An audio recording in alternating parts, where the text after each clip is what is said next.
Bottom line is, Conor McGregor is a cheating scumbag. He admitted that he had sex with the woman. He's saying he didn't rape her. By the way, the woman's name is Nikita Hand. I don't know why these quote-unquote news outlets or these fucking journalists are avoiding saying her name. She presented her case. Her name's out there. This isn't doxing. I mean, it's out there and her picture's out there or whatever. She wants to be seen because she wants justice. And the reason why Conor McGregor is a scumbag is because he admitted he had sex with this woman. But what's so bad about that? Well, he's been engaged to his non-wife since 2008, for which he has 3 children with. And we're talking 16 years, going on 17, that he has not married this woman that he spent an eternity with. That's the first thing. Second thing, when he cheated on his fiance, girlfriend, partner, whatever she is, his non-wife to his 3 children, to which he is the father and she is in fact the mother, while he cheated with this woman, Conor Jr. was already born, he was a year old, and his fiance was pregnant with their second child. So he is a complete and total scumbag, okay? Let me also explain something to you. He was found to be liable in a civil case. The word libel means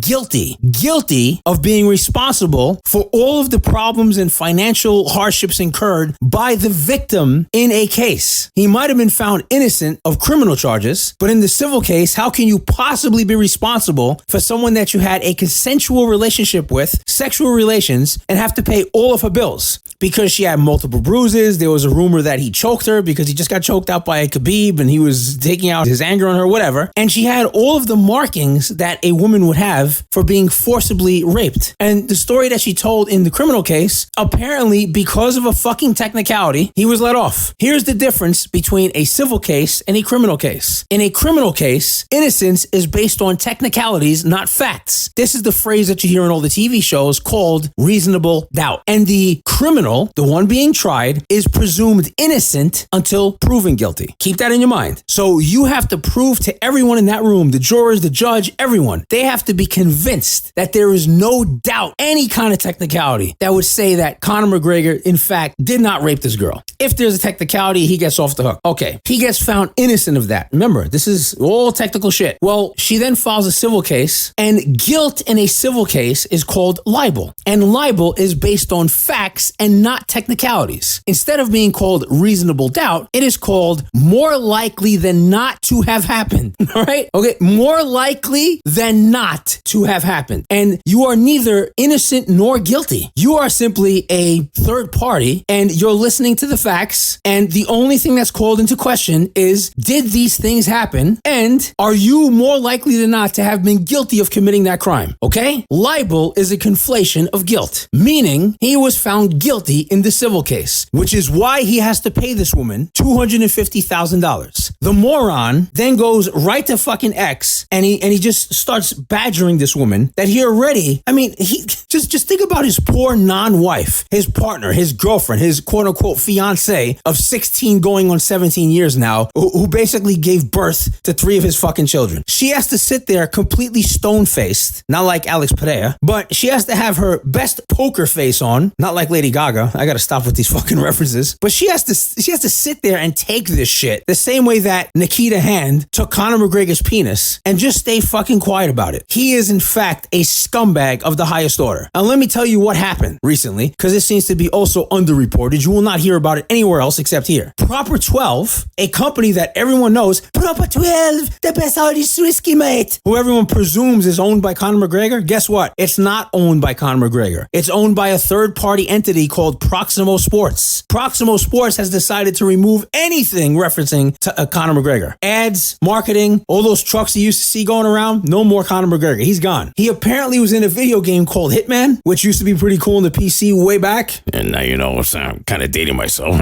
I played the first Quake in the PC, but I digress. So in the Hitman video game, apparently he plays a role, which I haven't played in fucking decades. Well, he was just removed from the game. They took his ass out of that game. No one seems to be saying anything positive about the situation with Conor because, as he does, right after he posted that crazy shit on X, what did he do? He deleted it because he is a coked up, cracked out, stupid motherfucker. He is a low life piece of shit. Not just because that he obviously raped this fucking woman. I don't care what anyone says. You don't pay damages in a civil case unless you are liable and responsible for whatever the hell happened to the victim. We all know he did it. Let's just stop the bullshit. And this was all buried. It was buried for fucking years. He thought he was out for 6 years, and he's bitching and moaning moaning about having to pay $250,000 when he has millions literally in his bank account, and he banks millions all the time from all these different places that he manages to get money from. He's not in the fucking red in any way, shape, or form, and it's like he still is going to get employed by Dana White, because Dana White don't give a shit. I mean, this is a guy who basically smacks his wife on camera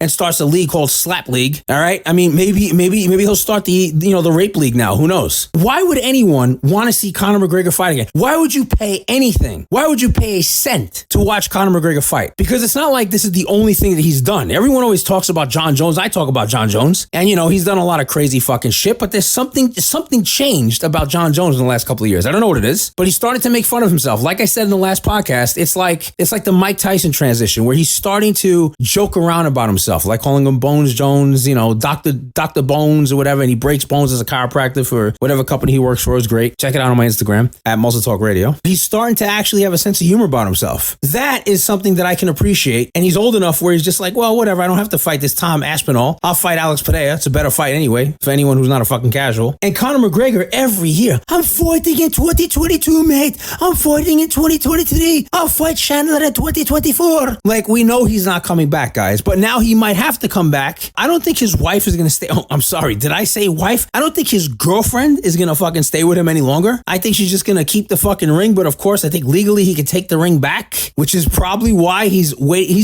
imagine engaged for 16 fucking years to Conor McGregor. Like, you have to ask yourself what kind of woman she is. Every year she's like, honey, when are we going to be married? When am I going to get my Disney marriage? Why I could be the princess and you could be me prince? And he's like, hey, don't worry, I have to fight Michael Chandler. As soon as I fight Michael Chandler, I promise I'll propose to you again. I'll give you a second ring, mate. So we all know he's not fighting Chandler, so she's probably never going to get fucking married. She'll have to look at that fucking ring in perpetuity, and she will never be able to sell it, because I believe, I don't know what the laws are in fucking Ireland, but I think here that if you give a woman a diamond ring and the marriage never happens, that ring is still yours. So he's a sly motherfucker, isn't he? And I don't mean Stallone.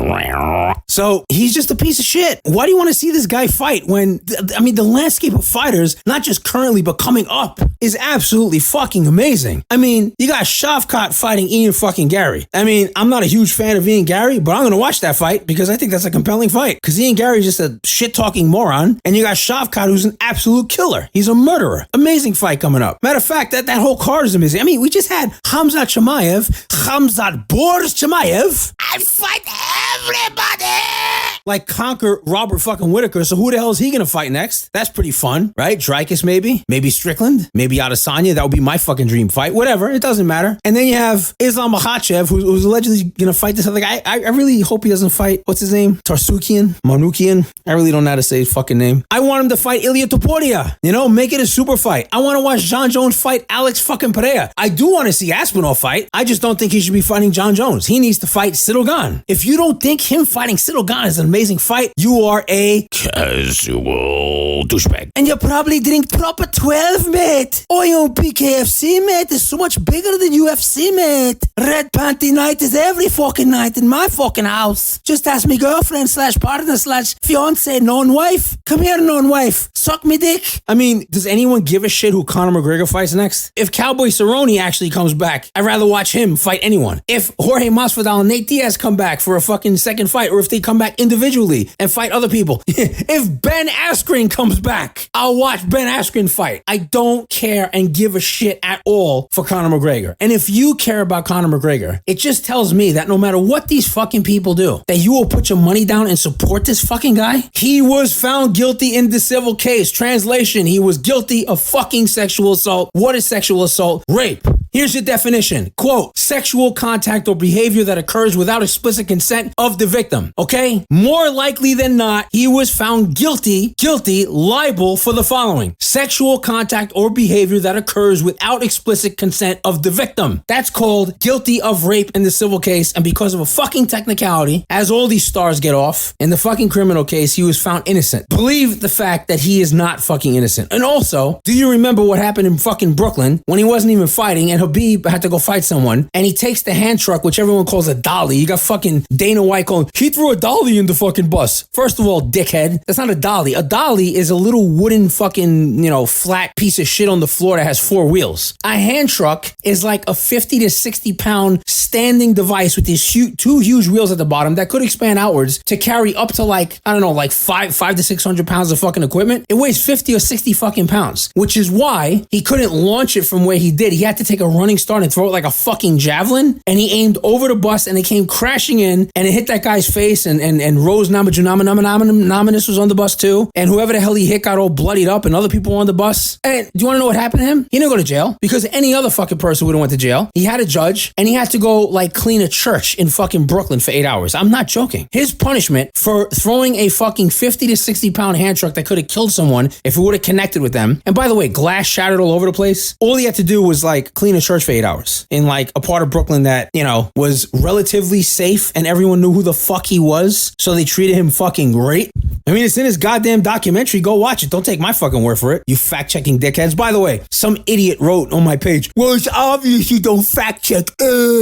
Listen, you penis membrane. This is not a fucking thing where I'm like, sitting in front of a goddamn computer researching everything that I'm talking about. I'm what you call a real fucking fan, and I'm trying to have a conversation with people who have a brain. So it's like we're chilling at my fucking house. It's not like everything I say you got to reference. Hey, it's 42 degrees. Fact check. Oh, it's actually 46. You're a piece of shit liar. Like, shut the fuck up. But I know for a fact that everything I just told you about the civil case and the criminal case and the hand truck not dolly and Dana White smacking his fucking wife and everything else I said was 100% accurate. So if you support Conor McGregor, if you pay for any pay-per-view that he's on, if you buy a ticket for some event that he's at, if you are still a fan of Conor McGregor, just by virtue of the fact, here, look, I'll give you another one.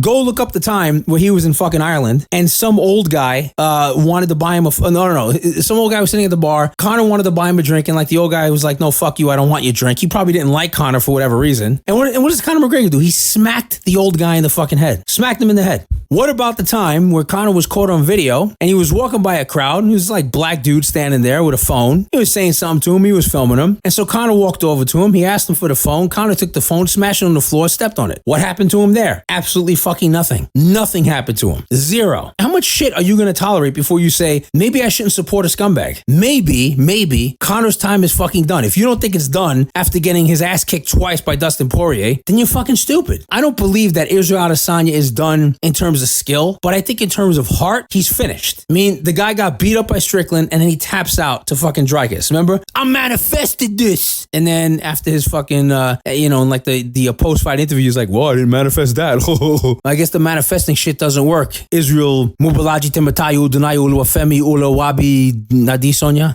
I got one of those wrong. But he does have a cool fucking name. I was such a huge fan of that guy. Such a huge fan. And then he revealed himself to just be, he became the bully that he claimed that he was getting bullied by when he was a kid, for being a semi-bisexual androgynous weirdo who used to watch cartoons with white people. And this is why Eugene Behrman didn't accept him in his gym the first time. Kicked him out. He goes, mate, you might want to go down the block. Forget about this because it's not for you. Yeah. New Zealand. Where are you from? Are you from New Zealand? Or are you from Nigeria? You're from Nigeria, so you're from New Zealand? Okay, I understand your heritage. You're from Nigeria and you live in New Zealand. But, he wants to say he's from Nigeria. Well, you are where you're from. That's true. That's your ethnicity. But if you're living here in the United States, then you are a U.S. citizen. If you're living in New Zealand, you are a citizen of New Zealand. So, it's like Ilia Topuria. What's his background? Is he Georgian or is he from Spain? Do you represent both countries? Because that's bullshit. Represent one. I've never seen a guy come into the fucking ring and represent USA and Russia simultaneously. It just wouldn't happen. So take your fucking pick, guys. Pick one. Stick with it. This way I don't have to see 50,000 fucking flags from confused fans who don't know where he's from. Is he from Georgia or is he from Atlanta, Georgia? You know what I mean? The dude looks more fucking Spanish than any fucking guy I've ever seen from fucking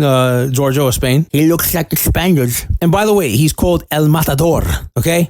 another idiot. Why are you pronouncing his name Hispanic? He's from Georgia. Because it's Ilia Topuria. And that's how he fucking spells it. Now, that's not my problem if he wants to spell his name incorrectly, by the way, because that is not the correct spelling, apparently, if you go back to the heritage, it is a Georgian name. And it's actually an incredible sounding name, much better than Topuria. I don't remember how it sounds, but I heard some fucking reporter say it, and she pronounced it correctly. And it was like Topujado, or like, whatever the fuck it is. It's a really cool sounding fucking name. So he calls himself El Matador, and he changed his fucking name to sound more Hispanic. Like, what country do you represent, bro? But I digress. The point being, if you support Conor McGregor at this point with all of these amazing other fighters coming up, making a name for themselves, dominating, and then you got these major superstars, John Jones, Alex Pereira, Islam Makhachev, even Ilia Topuria, who I don't like as a person, right? Bilal Muhammad, I mean, I feel so bad that he got fucking hurt. The guy cannot catch a break. He gets his eye poked by fucking Leon. He's out for a while, and then he finally beats Leon, and now he can't defend his belt the first time. It sucks. You gotta laugh, though, because that guy gets the short end of the fucking stick. No pun intended. But you got all these other guys, and you got champion versus champion. I mean, come on. Sean O'Malley and fucking Merab. I mean, Merab has an opportunity to fight fucking Sean again whenever Sean decides to heal him fucking self. He'll probably be out until April. You got two other guys calling out, Merab now. I mean, I don't know. That was kind of an okay fight that, like I saw with the what's his name? Peter Yan. Yeah, Peter Yan. Sometimes you go to sleep watching him, and I don't want to watch Peter Yan versus fucking Merab. If I wanted to watch a fucking wrestling match, I go watch CJI. You know what I mean? I would love to see Merab versus Sean O'Malley. You know what? I like to see Peter Yan versus Sean O'Malley because that was a questionable win for Sean. So maybe that fight needs to happen. But so you have Merab there as a champion. You got some interesting people out there. Why the fuck do you care about Conor McGregor? Stop it, guys. Stop being so fucking casual. Do your fucking homework. You want to do a fucking fact check? Look in the mirror and say to yourself, you're a casual.